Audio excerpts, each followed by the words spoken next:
Halo guys, ketemu lagi dengan aku Anton di channel Dia Santuy. Tapi kali ini kalau kamu lihat ada yang beda. Biasanya aku ada di depan green screen seperti itu ya. Kali ini ada di depan gym. Karena memang ini sebagai penanda ya, ada segmen baru di Dia Santuy yang namanya itu Nge-Gym Santuy. Sampai aku bikinin logo baru ini karena aku ekspektasinya segmen ini bisa berkembang dengan baik gitu ya. Nah, jadi ini masih episode pertama, masih episode intro. Aku berharap tolong banget, walaupun intro, jangan di-skip dulu videonya, karena aku butuh banyak banget masukan dari kamu ya, supaya nanti segmen ini bisa berkembang dengan baik. Ya, jadi nge-gym santuy ini sesuai namanya, intinya kita akan membahas segala topik yang berhubungan dengan gym, dengan latihan beban, seperti itu ya. Dan di video kali ini, kita akan membahas 3 hal. Yang pertama soal format videonya. Ya, nanti aku minta masukan nih dari kamu ya, kira-kira formatnya sudah oke atau belum ya. Dan yang kedua mungkin nanti perkenalan dulu, karena ya walaupun kamu tahu ya, aku sering ceritakan di diet satu seperti itu, tapi kan topiknya soal diet. Kok tiba-tiba kamu konten soal fitness, siapa kamu gitu kan ya. Jadi kita perlu kenalan dulu juga, seperti itu mungkin diulang ya, di soal dunia perfitnessan ini. Terus yang ketiga nanti juga aku akan bawa kamu lihat latihanku seperti apa ya. Jadi kamu tahu kalau aku juga orang gym seperti itu ya, bukan cuma konten soal diet. Oke, nah jadi di pertama-tama kita akan bahas soal format dulu nih. Untuk di segmen Gym Santuy ini, kalau kamu lihat ya belakangan ini tuh kan banyak kayak podcast-podcast gitu ya, yang bisanya itu dibuat nyaman didengarkan saat kamu lagi makan kayak, atau saat kamu lagi nyetir kayak seperti itu ya. Jadi ya kayak orang ngobrol seperti itu aja. Nah, nge-gym santuy ini juga sebenarnya harapanku bisa seperti itu juga. Bisa jadi temen saat kamu lagi nge-gym gitu ya. Jadi kalau atau mungkin lagi olahraga atau lagi apapun itu ya, kamu bisa dengerin aja aku lagi ngobrol seperti ini sama kamu gitu ya. Jadi seolah-olah ya aku ini jadi salah satu gym bro kamu gitu ya. Kalau kamu mau tanya apapun, kamu juga boleh tanya seperti itu. Kalau aku ada hal yang menarik akan diceritakan ke kamu juga seperti itu. Aku termasuk orang yang kalau sudah ngomongin gym gitu ya, wah bisa lama ya. Jadi kalau kamu suka gym, kita pasti bisa ngobrol dengan happy lah, menyenangkan gitu ya. Sharing kecintaan kita soal dunia latihan beban, soal strength training. Nah, soal format sih aku nanti nggak mau terlalu berat ya membahasnya ya. Berat itu dalam artian dari segi editingnya. Nah, aku mungkin banyak ngobrol polos seperti ini aja, karena ya di Dia Santuy sendiri kalau kamu lihat itu kan perlu ada ilustrasi, perlu ada editing ya. Itu aja perlu waktu yang lama gitu ya untuk ngeditnya ya. Perlu gambar dulu, perlu ngedit dulu seperti itu ya. Nanti kalau dibuat seperti itu juga sama seperti video Dia Santuy yang lain malah jadi jarang upload ya. Tapi kalau videonya ya banyak ngobrol seperti ininya, nanti bisa lebih sering upload ya. Bisa minim editing lah. Kalau aku lihat di dunia fitness influencer Indo gitu ya, yang dulu waktu awal-awal aku lihat YouTube seperti itu sering nongol ya. Kalau aku bisa sebut nih ada Brody Balo, mungkin tahu ya, Brody Balo seperti itu. Terus ada Mas Rudi nih, Mas Rudi Son of Iron Fitness seperti itu ya, yang sekarang ada Ronin di Tangerang itu. Terus habis itu ada Bargaus, fisik dokter gitu ya. Ada dulu ada yang namanya Jemaniak, saya lupa nama orang Akram kalau nggak salah ya. Dulu ada Mas Bayu juga tuh, Mas Bayu Adifit dulu juga punya konten channel fitness juga. Aku lupa juga namanya apa itu. Tapi intinya orang-orang yang aku sebut tadi itu sudah jarang banget atau hampir tidak pernah lagi posting di YouTube. Kalau konteks video panjangnya, ya. Karena aku tahu sih, kalau mau lihat ya, mungkin Brody Balo ini masih sering nih ngepost shorts ya. Tetapi video panjangnya itu kalau aku lihat ya 1 tahun yang lalu. Mas Rudi nih 2 tahun yang lalu. Mas Zia nih 3 tahun yang lalu. Akbar Gaus 1 tahun yang lalu. Jimaniak 4 tahun yang lalu bahkan. Jadi sudah kayak nggak pernah posting lagi video panjang. Karena aku bisa merasakan sih sebenarnya dalam artian pasti mereka effortnya untuk membuat konten YouTube itu timbal baliknya mungkin kurang sepadan. Ya, kalau orang bilang di YouTube itu kan paling dapatnya timbal baliknya itu AdSense seperti itu ya. Orang bilang wah ini subscribernya banyak, mungkin pasti kaya ini gitu ya, YouTuber gitu ya. Belum tentu ya. Jadi gampangannya kayak sebagai contoh aku sendiri aja 500.000 subscriber gitu ya. Aku 1 views itu bisa dianggap dapat 10 rupiah. Jadi contohnya kalau ada videoku yang mungkin dapatnya 5.000 views, itu aku cuma dapat 50.000 rupiah. Sedikit gitu ya guys ya. Anggap aja banyak dikit deh, bisa 20.000, 30.000 views kayak gitu ya. Dia dapat 200.000 sampai 300.000. Banyak dong 200-300.000 gitu ya. Nah kalau sebulan cuma bisa upload 8 ya. 8 video kali 200.000. Itu kan 1,6. 2,4 juta kalau 30.000 views gitu ya. Paling 1,6 sampai 2,4 juta gitu ya. Itu UMR aja nggak dapat sejagat gitu. Jadi jangan kira kalau subscriber banyak, pendapatannya banyak juga seperti itu. Apalagi kalau konteks bikin konten fitness itu kan berarti fisik ya, kamu gerak gitu ya. Terus nanti juga editingnya harus sinematik kayak gitu. Nah itu effortnya buat aku sih terlalu tinggi. Aku malah belakangan ini kalau melihat itu interest dengan modelnya seperti kalau kamu tahu Samsulek gitu ya. Dia cuma ngerekam aja video dia lagi latihan sambil ngobrol gitu ya, jadi kayak temen aja kayak gitu. Dan itu orang banyak yang suka. Nah, harapanku mah bisa seperti itu sih, minimal editing tapi bisa ngobrol banyak dengan kamu. Seperti itu. Dan nanti formatnya supaya nggak ngambang cuman ngobrol ngalor ngidul gitu ya. Tapi aku bakal ada format susunan ya. Nanti susunannya itu yang pertama aku akan bahas satu topik yang mungkin bisa jadi ilmu buat kamu. Contohnya nih nanti kesalahan-kesalahan pemula di gym seperti itu. Nah aku bisa bahas soal itu. Terus nanti itu segmen pertama sudah beres, masuk ke segmen kedua. Nah segmen kedua nanti ada training footage. Aku juga latihan gitu. Jadi ada teman latihan buat kamu juga. Nah terus dan yang ketiga nanti segmen terakhir ada Q&A. Q&A-nya ini khusus memfasilitasi Q&A soal latihan beban, soal gym seperti itu ya. Jadi kalau kamu ada pertanyaan apapun soal gym bisa ditulis di kolom komentar. Nanti aku akan bahas ya di playlist gym santuy ini. Gitu. Ya, jadi sekali lagi segmennya ada 3 nih. Ya, ada soal ilmu, dan yang kedua ada soal training footage, dan yang ketiga nanti ada soal Q&A. Kalau kamu ada masukan ya soal format ini, tolong dikasih tahu ke aku ya, karena aku butuh banget masukan supaya nanti juga bisa berkembang gitu ya. Jadi YouTuber itu kan perlu dorongan ya. Kalau yang nonton nanti views-nya dikit terus gitu, jadi lama-lama malah segmennya berhenti gitu kan ya. Nah, kalau ternyata segmennya bisa jalan dengan bagus, ya santuy bisa jadi fitness influencer. Nah, itu yang diinginkan. Nanti dapat sponsor-sponsor dari suplemen gitu ya. Lumayan lah ya, beli gratis. Gitu. Oke.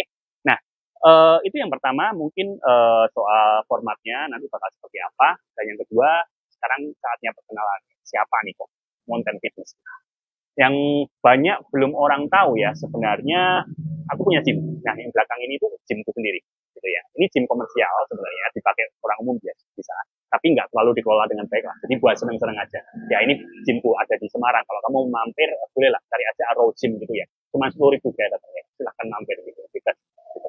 Ya, bahkan di sini nggak ada yang jaga gitu ya. Jadi memang lost goal gitu aja ya. Orang masuk keluar santai-santai aja. Dibuat seneng-seneng aja di sini. Karena aku memang suka latihan beban juga. Nggak terlalu cari cuan lah di sini. Gitu. Ya, selain aku punya gym, ya aku juga ada beberapa sertifikasi. Nah ini penting ya dalam artian kalau orang bilang supaya dapat nih ilmunya, orang itu perlu ada yang namanya teori dan perlu yang ada pengalaman. Ya seperti itu ya. Kalau teori doang nggak dapat gitu ya. Kalau pengalaman doang juga nanti takutnya pengalamannya walaupun berhasil seperti itu, tapi cara yang dipilih itu juga bukan cara yang terbaik seperti itu kan ya. Jadi perlu kombinasi antara teori dan pengalaman. Ya, nah, soal teori ini aku perlu menekankan aku ada beberapa sertifikasi memang. Sertifikasi yang pertama aku dapat itu Certified Personal Trainer itu sudah lama banget ya dari 2013 nih 2013 2014 kan udah hangus itu harusnya sertifikasinya tapi sudah selama itu sih aku punya sertifikasi personal trainer seperti itu. Nah terus ada sertifikasi fitness instructor juga. Nah terus kalau di Indonesia mungkin kamu tahu soal API ya, Asosiasi Pelatih Kebugaran Indonesia.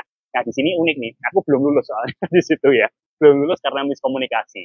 Jadi di API itu ada 4 ujian, ya ada 4 ujian. Yang pertama itu pilihan ganda. Aku lulus nih, lulus pilihan ganda. Terus ada ujian praktek juga. Praktek waktu itu aku ketemu Coach Marito Aufra sama Coach Imel, lulus juga. Terus habis itu ada wawancara itu sama Coach Johnson ya, Coach Johnson. Dan itu katanya yang lulus di sini itu sedikit banget. Ya, tapi aku lulus juga dan bahkan nanti aku ceritain di belakang ya, ini lulus juga di situ. Dan yang terakhir ini, yang aku masa itu yang terakhir, soal bikin program. Jadi bikin program itu kan diminta bikin program, habis itu dikirim ke email. Nah, aku sudah kirim emailnya, programnya. Habis aku kirim email, aku kira itu beres, guys. Nah, ternyata itu ada balasan email lagi, dan aku nggak tahu, karena memang emailku itu jarang-jarang dipakai lah. Karena aku nggak kerja ya, aku entrepreneur kayak gitu, jarang banget pakai email gitu lah. Aku nggak ngecekin email, tiba-tiba ada email balasan.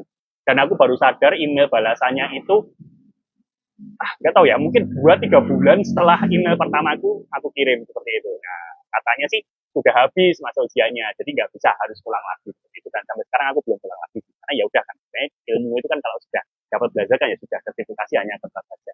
Nah, konteks di sini yang malah aku mau tunjukkan itu bukan sertifikasinya nih, karena kalau sertifikasi pasti banyak yang punya sertifikasi aku. Nah, yang aku tunjuk ini screenshotnya nih, ya screenshot dari dari storynya Abdi ini, yang bilang kalau dalam artian, di sini aku nggak tahu sih ini di batch itu atau di batch sebelumnya dihitung gitu ya. peserta laki-laki pertama yang ujian teorinya itu berarti 100% nilainya 100 gitu ya. Jadi buat nunjukin di sini kalau ngomongin teori aku paham gitu ya. Nah, selain sertifikasi-sertifikasi yang terkait dengan latihannya, aku juga ada beberapa sertifikasi yang terkait dengan soal nutritionnya, sport nutrition seperti itu ya, soal gizinya. Nah, salah satunya mungkin yang penting ini ada dari ISSN. Kalau kamu tahu suka baca jurnal soal sport nutrition, salah satu jurnal yang paling terkemuka itu ISSN ini. Ya sering banget nih bahas soal suplemen nih, whey protein, berapa kadar protein yang diperlukan membangun otot, kreatin itu apa ya, berapa harus makan banyak kreatin, suplemen-suplemen lainnya mungkin belum pernah kamu dengar, itu juga dibahas juga di ISSN ini dan aku certified di situ juga seperti itu ya. Jadi kalau ngomongin dunia fitness ya, soal latihannya, soal nutritionnya, aku rasa aku punya pengetahuan yang cukup untuk berbagi dengan kamu juga seperti itu ya. Ada beberapa sertifikasi lain yang ya ada, tapi nggak perlu aku sebutkan aja karena intinya sudah ada sertifikasi soal latihan, ada sertifikasi soal nutrition gitu juga. Nah, soal pengalaman gimana? Nah, kalau kita ngomongin strength training, banyak orang tujuannya beda-beda ya. Ada yang tujuannya soal membentuk tubuh gitu ya, naikin massa otot seperti itu ya, latihan beban biar badannya tambah bagus kayak gitu kan ya. Nah, ini before after aku tunjukin aja, nanti aku cantumin di sini. Bila aku pernah kurus banget, yang which berarti massa ototnya sedikit gitu ya. Nah, terus habis itu bisa kayak sekarang ya, massa ototnya berarti kan bertambah. Dan kamu bisa lihat sendiri kalau tambahnya massa otot signifikan. Jadi aku ada pengalaman untuk menaikkan massa otot gitu ya. Nah, terus ada juga orang yang latihan beban itu biar tambah kuat gitu ya. Nah, kebetulan aku suka powerlifting, aku ikut salah satu strength sports yang namanya powerlifting seperti itu ya. Nah, ini di sini aku tunjukin kalau aku pernah bench press, squat dan juga deadlift 3, 4, 5 plates. Nah, kalau kamu tahu itu kayak angka yang pertama kali dikejar gitu ya. Mungkin orang suka triplets itu 140 kilo. Triplets itu maksudnya plate 20 kilo ada 3 per sisi ya. 20 kilo, 20 kilo, 20 kilo kan 60. Sisi kanannya 60 juga, terus barbelnya 20. Jadi 140 kilo. Terus squat aku 4 plates berarti 80 tambah 20 180 dan ada deadlift itu 5 plates berarti ya 100 120 gitu. Ini videonya aku masukin di sini aja. Jadi ya ini sebenarnya kalau dibandingkan dengan powerlifter lain ini cupu gitu ya, tapi intinya sebenarnya aku pernah dari kurus bisa ngangkat segini banyak juga, itu lumayan juga gitu, karena nggak banyak orang bisa angkat segini juga gitu ya kalau mereka bukan serius powerlifter seperti itu ya. Itu angkatanku sekitar 2 tahun yang lalu, sekarang sih sudah di atas ini, tapi jujur aja ini salah satu kepuasan tertinggi ya saat latihan beban itu, saat kita meraih 3, 4, 5 gitu. Jadi yang aku tunjukin ini aja gitu. Kelihatan banget muka aku happy di situ gitu ya. Ya itu paling, dan yang terakhir ya, orang latihan beban itu biar sehat. Nah, kalau ini sih ya kita yang merasakan gitu ya, setelah latihan beban badannya lebih segar, lebih nggak gampang capek seperti itu ya. Kalau parameter-parameter kesehatan kan harus cek masing-masing gitu ya. Tapi intinya soal naikin massa otot, soal nambah kekuatan atau nambah performa gitu, dan juga memperbaiki kesehatan, aku sudah berpengalaman semua untuk melakukannya seperti itu ya.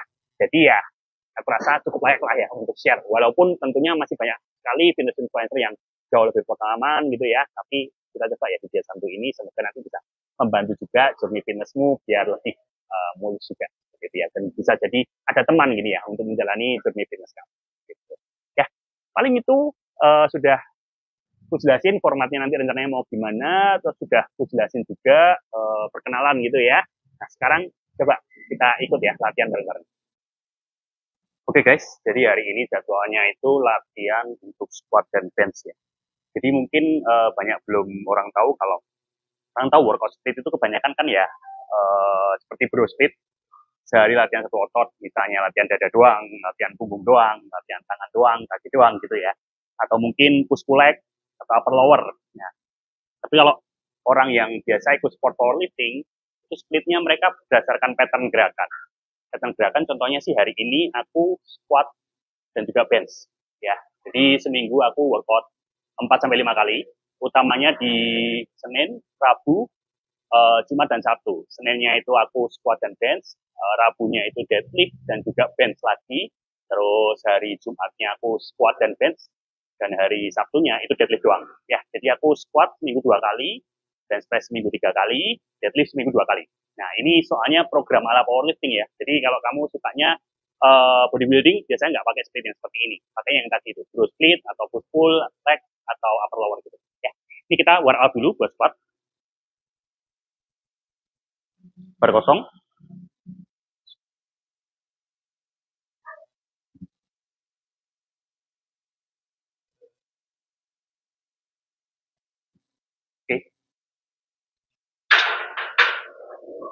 tambah beban.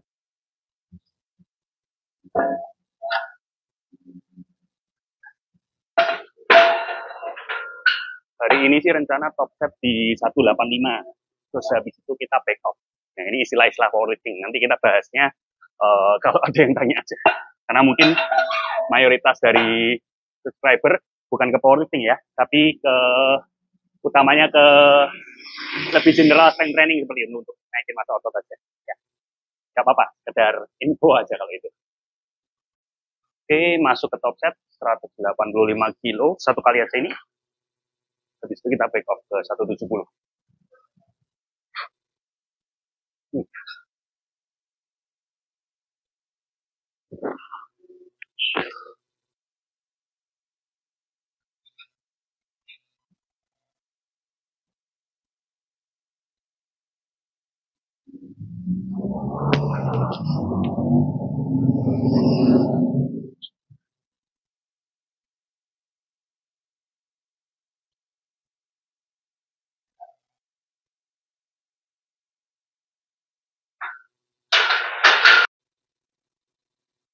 Oke, sekarang kita masuk ke back off set-nya. Yang pertama di 170. Targetnya sih 4 reps. Kita lihat. Aduh, capek juga nih. Sambil ngomong.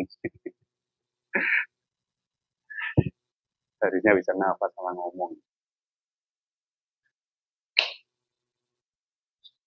Oke. Udah bener ya.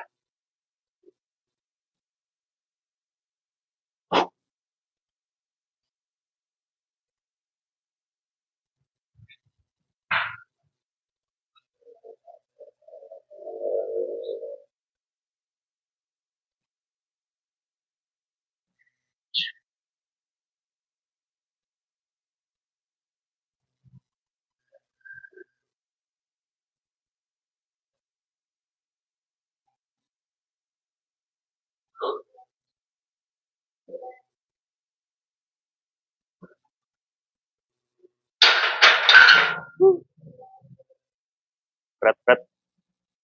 Oke, sekarang kita masuk ke exercise kedua, namanya itu pause squat ya. Jadi kalau di powerlifting ada gerakan yang namanya itu accessory exercise. Ini aku taruh di setelah squat biasa. Pause squat sendiri itu fungsinya supaya saat kita turun, nah di posisi bawah itu bebannya itu bisa berada di pas di tengah-tengah midfoot. Terutama ini penting banget buat aku ya. Yang kalau kamu lihat tadi di squat video sebelumnya, turunnya itu cepet banget. Nah ini penting biar aku bisa jaga keseimbangan tetap di midfoot. Jadi intinya kayak squat biasa, tapi di bawah di pause. Udah gitu aja sih sebenarnya. Kita coba ya. 160 kali 4.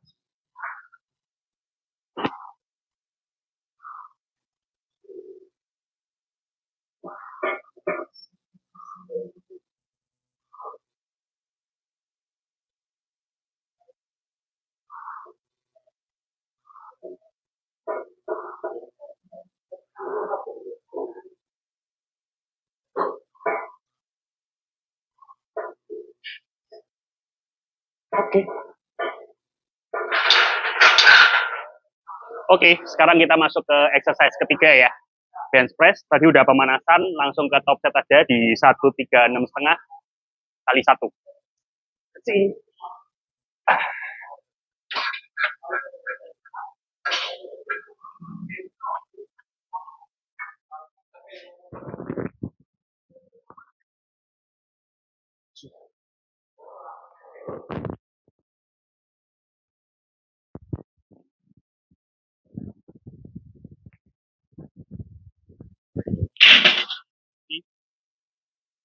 Di sini back up set ke 127 kali 4. Oke guys, sekarang kita back off di 127 kali 4. Tapi dengan ini saya menyatakan saya menyerah menjadi fitness influencer kalau harus ngomong sambil latihan. Setelah ini kita voice over aja. Capek guys. Kita masuk ke back off set.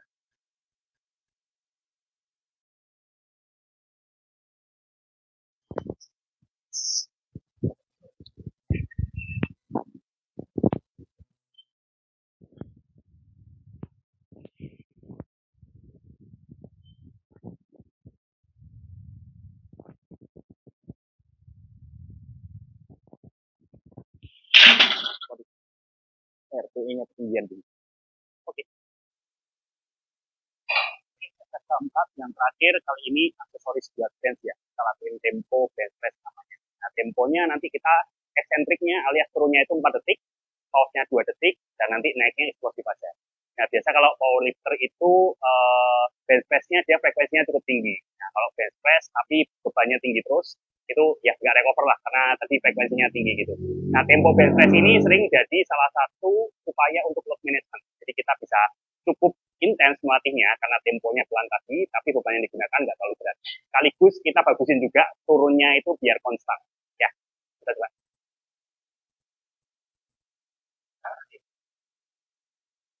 Turun 4 detik, pause 2 detik, dorong eksplosif.